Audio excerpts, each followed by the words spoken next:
Bonjour les enfants, je vous présente le livre de la princesse aux yeux de lune.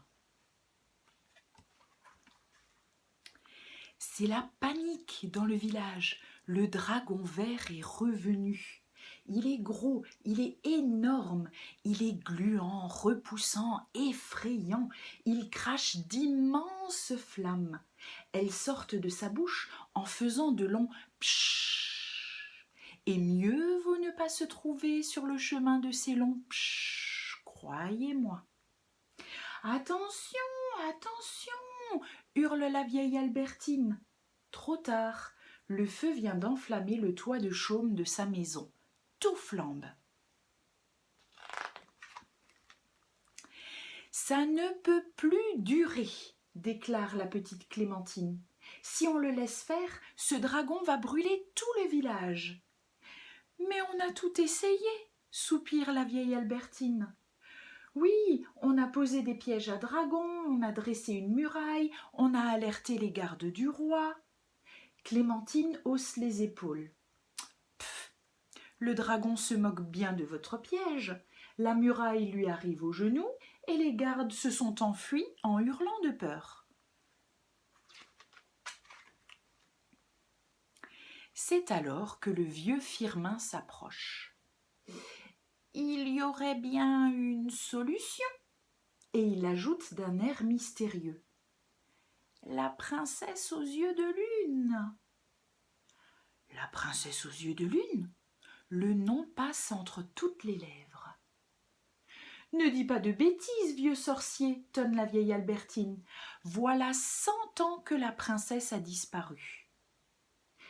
Et qu'est-ce qu'elle pourrait faire pour nous, cette princesse? Demande Clémentine. Oh, elle a un grand pouvoir. Elle sait anéantir les dragons, juste en la fixant avec ses yeux couleur de lune, dit Firmin.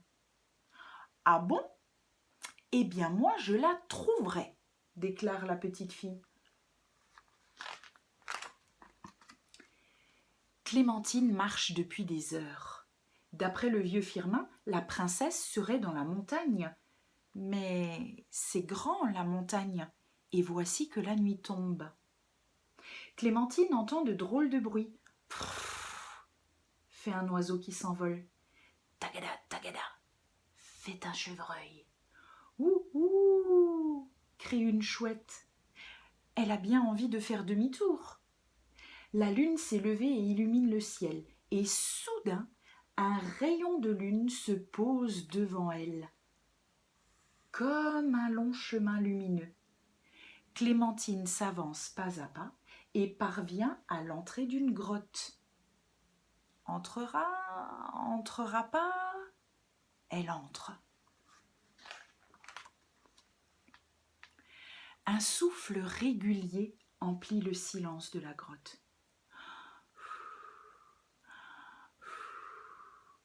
Clémentine avance. Les murs couverts de pierres précieuses éclairent son chemin. Au fond, un grand lit à baldaquin est dressé sur une estrade. Clémentine gravit les marches, se hausse sur la pointe des pieds, se penche.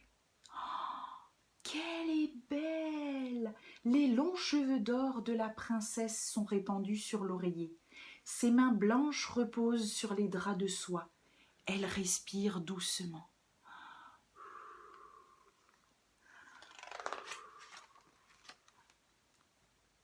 Mais comment fait-on pour réveiller une princesse qui dort depuis 100 ans? Clémentine chante doucement d'abord. Tra-la-la-li-la-la, tu es la fille du roi. Puis plus fort. Tra-la-li-la-leur, je t'offrirai des couronnes de fleurs. Elle hurle. C'est l'heure, il faut se réveiller. La princesse ne bouge pas. Elle imite le chant du rossignol. Tirouli, tirouli, tirouli, tirouli. Elle saute sur le sol. Bang, bang, bang, bang. La princesse n'a toujours pas bougé.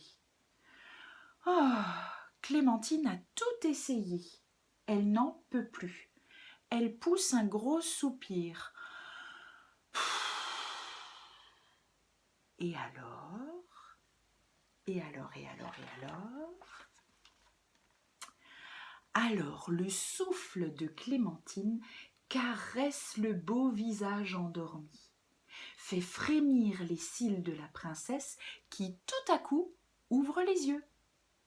Clémentine se penche. À quoi peuvent bien ressembler des yeux couleur de lune?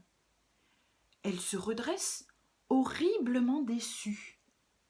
La princesse a les yeux bêtement marrons. Des yeux marrons ne peuvent rien contre les dragons. La princesse s'assoit, s'étire en souriant.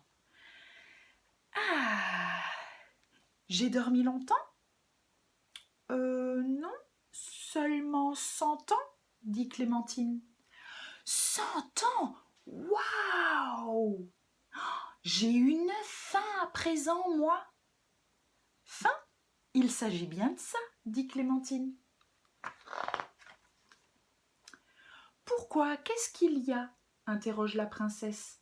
Un dragon qui brûle nos maisons et même notre château. Un dragon? Chic alors. Moi qui ai faim et qui adore la crête de dragon grillée aux champignons. Il y a des champignons chez vous? Des champignons? Je ne sais pas, mais un dragon, ça oui. Vite, où est ma couronne? La princesse repousse le drap, regarde sous le lit, soulève l'oreiller. Ah, la voilà, s'exclame-t-elle en posant la couronne sur sa tête. On peut y aller maintenant. En un rien de temps, elles arrivent au village. Le jour se lève et le sol tremble. Bam, bam, bam, c'est le dragon. Tout le monde s'enfuit en hurlant. Tout le monde, sauf la princesse. Et là, incroyable, au moment où elle pose son regard sur le dragon, ses yeux se transforment en 2 magnifiques petits croissants de lune. Le dragon se fige, paralysé, s'écroule, ratatiné. Vlam! Hurrah! Crie la foule.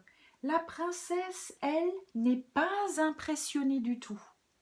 Le dragon vaincu, ses yeux sont redevenus marrons, comme avant. D'un doigt gourmand, elle désigne le dragon. J'ai faim.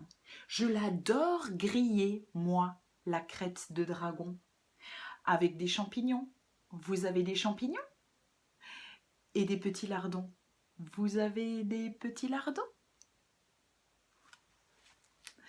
Voilà les enfants, une petite histoire rigolote et je vous dis à demain. Au revoir.